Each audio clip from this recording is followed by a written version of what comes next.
Everyone, welcome to SF study point. और आज हम करेंगे डिफरेंट फेजेस ऑफ मैटर्स के बारे में और उनके प्रोसेसेस के बारे में। यानी जब कोई मैटर, कोई पदार्थ एक फेज से यानी एक अवस्था से दूसरी अवस्था में जाता है तो उस प्रक्रिया को यानी उस प्रोसेस को हम क्या बोलते हैं, उसको क्या नाम देते हैं। जैसे कोई सॉलिड था यानी आपके पास आइस थी, आपने उसको थोड़ी देर गर्म किया तो वो पिघलकर लिक्विड में यानी पानी बन गया। तो ये सॉलिड से यानी बर्फ से पानी बनने के प्रोसेस को, इस प्रक्रिया को क्या बोलेंगे, हम किस नाम से पुकारेंगे। तो इनकी डेफिनेशन है, आप वीडियो को मेरे रिपीट करके लिख सकते हैं इनकी डेफिनेशन। चलिए वीडियो को स्टार्ट करते हैं। और वीडियो को स्टार्ट करने से पहले मेरे चैनल को सब्सक्राइब करें और बेल आइकन प्रेस करें। तो चलिए सबसे पहले हम लिक्विड से गैस पर जाते हैं। जब कोई सब्सटेंस, जब कोई लिक्विड सब्सटेंस, द्रव पदार्थ लिक्विड से गैस में कन्वर्ट हो जाता है, यानी कोई पानी है और उसका आपने उबाल कर क्या बना दिया, भाप यानी गैस बना दिया। तो कोई भी द्रव जब गैस बनता है तो उस प्रोसेस को, उस प्रक्रिया को हम क्या बोलते हैं, वेपराइजेशन। हिंदी में हम इसको वाष्पीकरण कहते हैं। ठीक है, इसी तरीके से जब गैस वापस लिक्विड बनेगा, यानी कोई गैसीय सब्सटेंस है आपके पास और उसमें आपने क्या करा, गैस को ठंडा करा। ठंडा करने के बाद क्या होगा, गैस का टेम्परेचर डिक्रीज हो जाएगा, जिससे गैस क्या है, गैस के पार्टिकल्स धीरे धीरे पास आ जाएंगे और वो गैस किस में कन्वर्ट हो जाएगा, लिक्विड में। ठीक है, यानी गैस द्रव में परिवर्तित हो जाएगा। तो गैस जब द्रव में परिवर्तित होता है तो इस गैस के द्रव में परिवर्तित होने की प्रक्रिया को हम बोलते हैं कंडेंसेशन। हिंदी में इसको संघनन बोलते हैं। ठीक है, conversion of gas into liquid is called condensation. ठीक है, इसी तरीके से दूसरा पर आते हैं लिक्विड से सॉलिड। तो जब कोई सब्सटेंस, लिक्विड सब्सटेंस सॉलिड में कन्वर्ट होता है, जब कोई द्रव ठोस में परिवर्तित होता है तो इस प्रक्रिया को हम बोलते हैं सॉलिडिफिकेशन। हिंदी में इसको हम जमना बोलते हैं। जमना नदी नहीं, जमना जम जाने वाली चीज हम बोलते हैं ना, जम गई एक जगह तो वो जमना। ठीक है, ठीक है। और इसी तरीके से जब कोई सॉलिड लिक्विड में कन्वर्ट होगा, यानी किसी आपके पास बर्फ थी, आइस क्यूब थी, आपने उसको क्या किया, थोड़ा सा हीट किया यानी गर्म किया, उसके बाद वो पिघलने लगी। तो पिघलने के बाद वो किस में कन्वर्ट हो जाएगा, लिक्विड में। तो जब कोई सब्सटेंस सॉलिड से लिक्विड में चेंज होता है या कन्वर्ट होता है तो उस प्रोसेस को हम फ्यूजन बोलते हैं। ठीक है, जब कोई पदार्थ ठोस अवस्था से गैसीय अवस्था में परिवर्तित होता है तो उस प्रक्रिया को हम संलग्न बोलते हैं। ठीक है, ये संघनन है और ये संलग्न है। ठीक है, संघनन हिंदी में।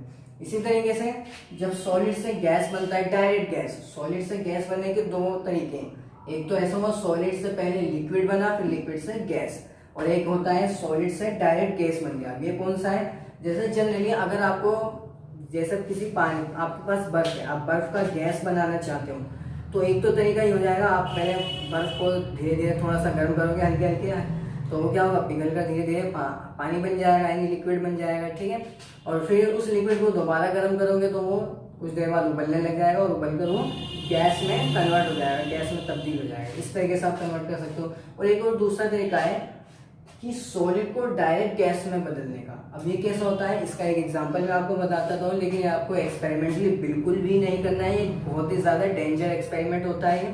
ठीक है, तो इसके आप वीडियोस देख सकते हो डिस्कवरी चैनल पर। ठीक है, तो क्या होता है, एक सॉलिड आइस क्यूब है मेरे पास, ठीक है, बर्फ की सिल्ली, उसको मैंने क्या करा, खोलते तेल की कढ़ाई में डाल दिया झटके से। ठीक है, तो क्या होगा, वो बर्फ उसमें जाकर तलने लग जाएगा। ठीक है, उसमें जाकर तलेगा नहीं, बल्कि उसमें गिरते यानी खोलते हुए तेल में गिरते हुए बर्फ क्या बन जाएगा, डायरेक्ट गैस बन जाएगा। ये आप एक्सपेरिमेंटली देख सकते हो, इसके कुछ वीडियोस हैं यूट्यूब पर, आप देख सकते हो। ठीक है, इसको आपको खुद से करने की जरूरत नहीं है।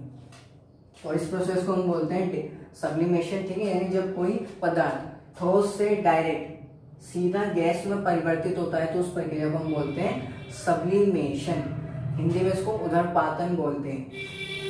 इसी तरीके से जब कोई सब्सटेंस, जब कोई पदार्थ गैस से सॉलिड में कन्वर्ट होगा, डायरेक्ट गैस से सॉलिड में कन्वर्ट होगा तो उसको हम बोलते हैं डिपोजिशन। हिंदी में इसको भी उदरपातन ही बोलते हैं। हिंदी में इसको भी उदरपातन बोलते हैं और इसको भी उदरपातन ही बोलते हैं। Hello everyone, welcome to SF study point. और आज हम पढ़ेंगे इवेपोरेशन के बारे में और इवेपोरेशन को कौन कौन से फैक्टर्स हैं जो उसको अफेक्ट करते हैं। यानी इवेपोरेशन को हिंदी में हम वाष्पीकरण कहते हैं और ऐसे कौन कौन से कारक, ऐसी कौन कौन सी चीजें जो वाष्पीकरण को यानी इवेपोरेशन को अफेक्ट करती है, यानी उस पर उसको प्रभावित करती है। तो इन सब चीज़ों के बारे में हम पढ़ेंगे। तो चलिए जल्दी से वीडियो को स्टार्ट करते हैं, और वीडियो को स्टार्ट करने से पहले मेरे चैनल को सब्सक्राइब करें और बेल आइकन प्रेस करें।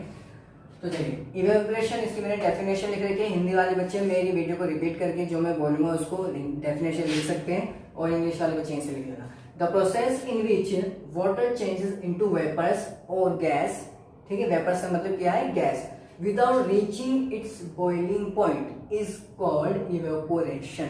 यानी वो प्रोसेस जिसमें वाटर जो है, वाटर किसमें चेंज होगा, वेपर्स में यानी गैस में चेंज होगा। कब, without reaching at its boiling point. अब ये बॉइलिंग पॉइंट क्या है, इसके लिए मैंने आपको स्टार्टिंग में एक लेक्चर बताया था, उसमें मेरी वीडियोस में अगर आपको नहीं पता है बॉइलिंग पॉइंट, मेल्टिंग पॉइंट के बारे में, तो आप जाकर वो वीडियो देख सकते हो। तो बॉइलिंग पॉइंट में एक बार फिर से बता देता हूँ, वो टेम्परेचर होता है जब कोई सब्सटेंस बॉईल करना स्टार्ट कर देता है। जिस टेम्परेचर पर कोई सब्सटेंस बॉईल करना है यानी उबलना शुरू कर देता है, उस तापमान को, उस टेम्परेचर को हम बोलते हैं बॉइलिंग पॉइंट, हिंदी में क्वथनांक बोलते हैं, ठीक है।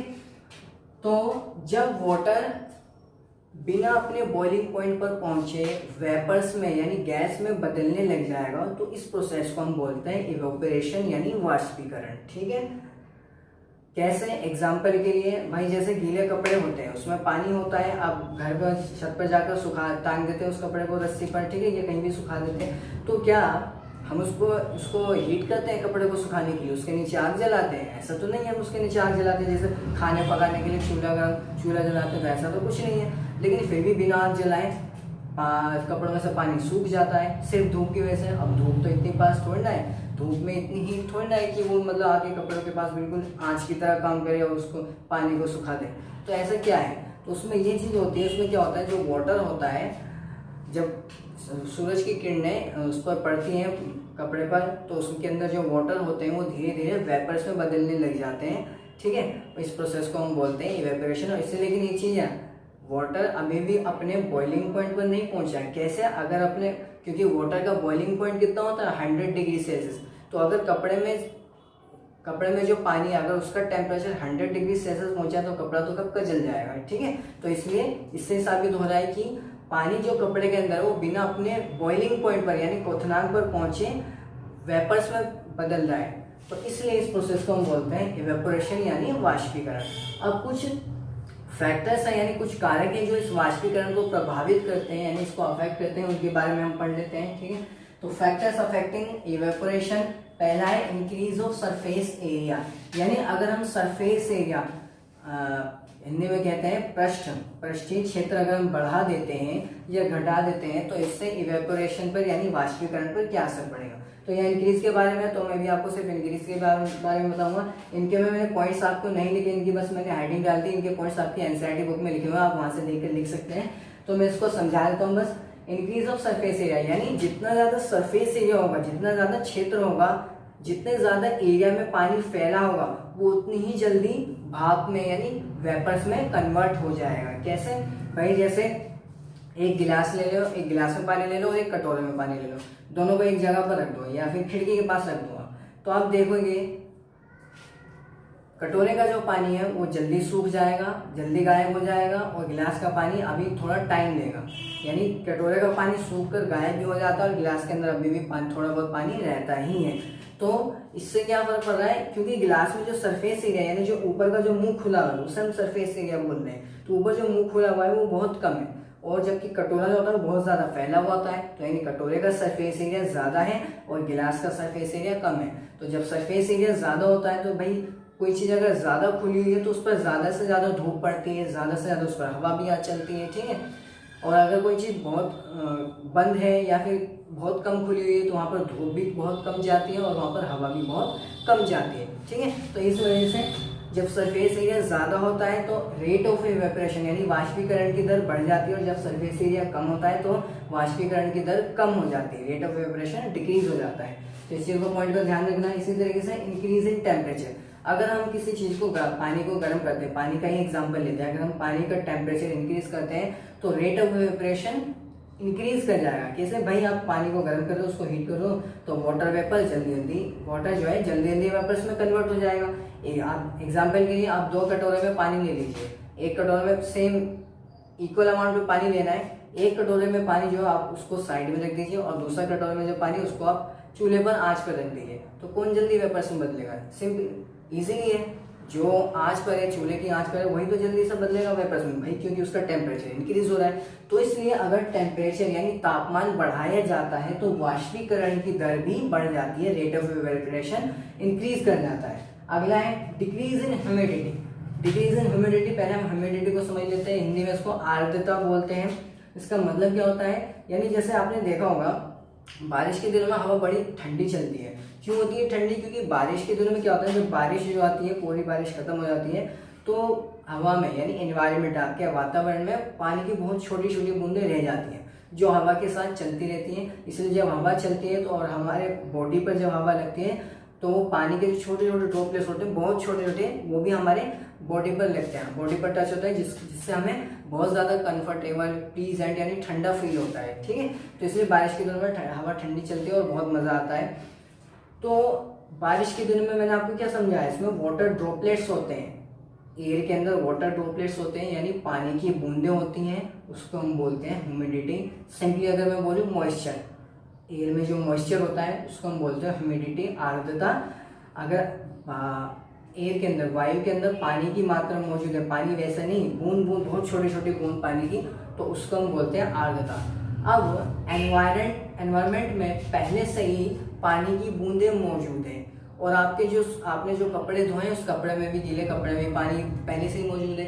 तो अगर आसपास पानी की बूंदें नहीं होती हैं तो कपड़े में से पानी जो है जल्दी जल्दी सूखकर बाहर निकल जाएगा, क्योंकि बाहर तो कोई है नहीं भाई। जब आपको सामने खाली जगह दिख रही है और यहाँ पर भरी जगह, तो आप क्या करोगे, भीड़ भाड़ वाली जगह से कहाँ पर जाना चाहोगे, जल्दी से खाली वाली जगह पर। तो इसी तरीके से इस केस में भी होता है, जब गीले कपड़े में जो पानी है, अगर आसपास आप उस कपड़े के आसपास अगर वाटर वेपर्स नहीं है तो उस कपड़े का पानी जल्दी जल्दी सूखकर वाटर वेपर बनकर बाहर निकल जाएगा। लेकिन अगर आसपास वाटर वेपर्स हैं, यानी पानी की कुछ बूंदें हैं कपड़े के आसपास या आपके माहौल में, तो कपड़े में से जो पानी की बूंदें हैं वो बहुत देर से निकलेंगी। ठीक है, क्यों? क्योंकि जो बाहर जो पहले से ही मॉइस्चर मौजूद है, वो कपड़े में से पानी को जो निकलेगा उसको निकलने से रोकेगा। ठीक है, तो इसलिए आपने देखा भी होगा बारिश के दिनों में कपड़े देर से सूखते हैं, या जब बादल लगे होते हैं और जब धूप निकली होती है तब कपड़े जल्दी सूख जाते हैं, क्योंकि धूप में जो इन्वायरमेंट में मॉइस्चर रहता ही नहीं है, ना के बराबर होता है। जब बारिश के दिनों में इन्वायरमेंट में मॉइस्चर बहुत ज़्यादा रहता है। ठीक है, सॉरी